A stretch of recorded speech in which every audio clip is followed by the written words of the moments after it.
অতিথি হিচাপে সভাখনত উপস্থিত আছিলে কি ক'ব?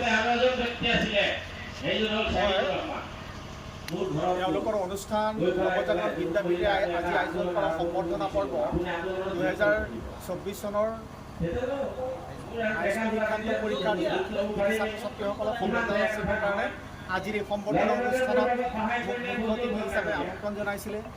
মোৰ লগত হাবিচুং মহাবিদ্যালয়ৰ অধ্যাপক নেকিবুৰ ৰহমান লগতে এচাম শিক্ষিত যুৱক যুৱতীসকলৰ উপস্থিতিত বৰ গাম্ভীৰ্যপূৰ্ণ অনুষ্ঠানত ছাত্ৰ ছাত্ৰীসকলক সম্বৰ্ধনা যাচা হৈছে। এই অঞ্চলৰ ৰাইজ যথেষ্ট পৰিমাণে আপ্লুত হৈছে।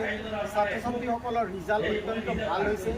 ইয়াতে প্ৰায় 79 ষ্টুডেণ্টে পৰীক্ষা দিছিলে। তাৰ মাজত 4জনে ডিষ্টিংশ্যন পাইছে, 11জনে ষ্টাৰ মাৰ্ক পাইছে, 12জনে ষ্টাৰ মাৰ্ক পাইছে। তাৰপিছত 20জনে ফাৰ্ষ্ট ডিভিজন পাইছে, 40জনে ছেকেণ্ড ডিভিজন পাইছে। এনেকৈ স্কুলখনৰ ৰিজাল্ট অত্যন্ত সুন্দৰ। ইয়াৰ শৈক্ষিক পৰিৱেশ যিটো দেখা পালোঁ আৰু অঞ্চলৰ ৰাইজৰ যিটো আশা, এই অনুষ্ঠানটোৱে এটা সময়ত যে ৰাইজৰ আশাত উপনীত হ'ব দেখা পাইছোঁ। বৰ ভাল লাগিছে। ছাত্ৰ ছাত্ৰীৰ সহযোগিতা, গাৰ্জেনসকলৰ উপস্থিতি আৰু শিক্ষকসকলৰ যিটো ডেডিকেশ্যন, সেই ডেডিকেশ্যনটোৱে বুজাইছে যে এই অঞ্চলৰ ৰাইজে এই অনুষ্ঠানটোত যি আশাৰে আগত ৰাখি আগবাঢ়িছে, সেইদিনাখন সমাজত যথেষ্ট পৰিমাণে ইয়াৰ ৰিজাল্ট দেখাব আৰু ইতিমধ্যে দেখাইছে।